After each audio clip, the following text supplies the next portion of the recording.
Hi everybody, this is a ukulele video and this is Willie's American Guitars. We have this new ukulele that came in. This is a Martin Centennial. It's the 100-year anniversary for the Style 1, and these are concert, and that is the scale length. There's soprano and concert, the scale length being the distance from there to there, your scale length on these. So you had a little more room for your hands and maybe a little more volume. This one at $5.99 is made at their Mexican factory. Martin opened a factory, and no one else. They make guitars for no one else but themselves. And good, high quality, all solid wood. And this, of course, there's only 91 made. It's $18.99. We had 2 of them, and one of them's gone already. I'd like to dedicate this to G Muggs. This is the great Minnesota ukegathering.com. Look them up. And you guys, this is for you. I'm going to go over some of the Martin ukuleles. Martins are the most collectible ukulele. I'm sorry, but it's true. And 1940s Martin Style O. The Style O had no binding on it. It was just nice and plain, but really high quality woods. Martin always was very proud of the way they cured their woods and how quality woods were the only thing that went in the guitar. They don't do much else but high quality woods. That is their signature. Take a look at this though, the detail you'll see on these little ones. When you lean into a ukulele, they have a quiet voice, but they really tell you a lot about playing. A lot of guys started playing guitar by starting with ukulele. You can see the roundness here, how handmade it is. The ebony saddle in there. You can see the delicate inlay in here. And again, Style O, no binding. Look at that nice little dart there. Nice simple inlays, 3 simple dots, and then logo on the front. They started logo on the front about 1937. So you can kind of tell at a glance whether it's a 40s or 30s one. There's a little variation to that, but let's keep it simple. This is a Style 1. So this was a 0. That one is a Style 1.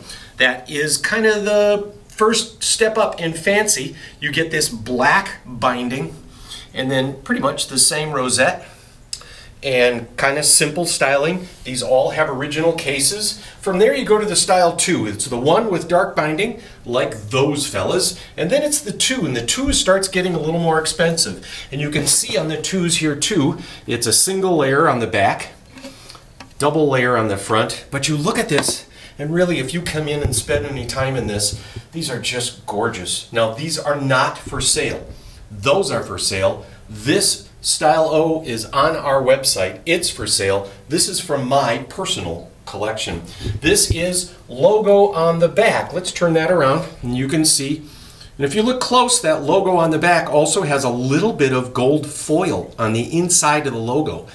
That's kind of a cool thing. And then this has bar frets. So when you get into these logo on the back ukuleles, and that they started doing the logo on the front in 37. Some 37s you'll see logos on both sides.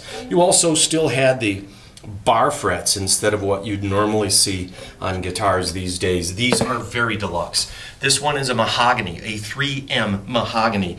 And I don't need to tell you, look at all that binding compared to that rosette. It's kind of an amazing thing when you look at it. And you look at the detail too, and all the irregularities. Somebody probably took them all day to do half of that and then came back the next day and finished it.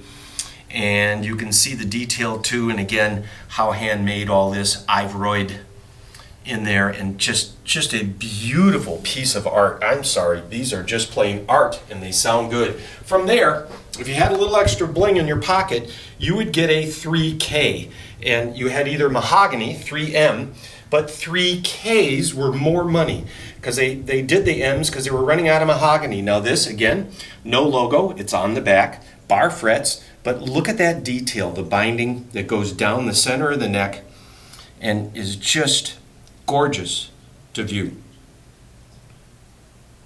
I know. And then last but not least by any means this is a 5M. The 5 series, the M's, the mahoganies, are the only ones of the group that get more in mahogany. They're almost always 5K. This is Cuban mahogany.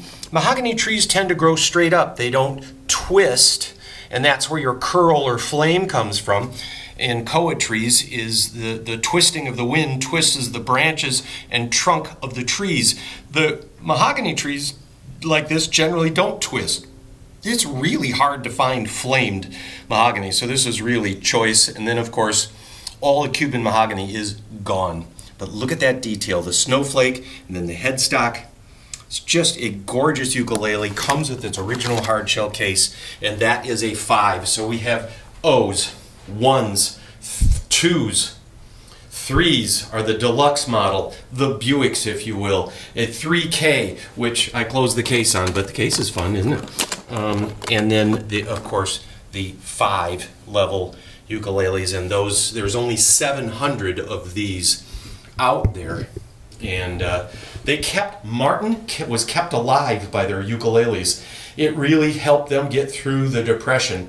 And for that, Chris Martin III kept them in the lineup well into the 70s, even beyond when they weren't selling, out of respect for the fact that these little instruments kept their guys busy making. They were able to use up their expensive wood and continue to keep the lights on through the Great Depression. I'm going to dedicate this video to the G-Mug people. You guys know who you are. I hope you enjoy that brief gathering. And then we always have ukes for sale too. I try to keep them in stock at all times. Ukes aren't hot right now, but I don't care.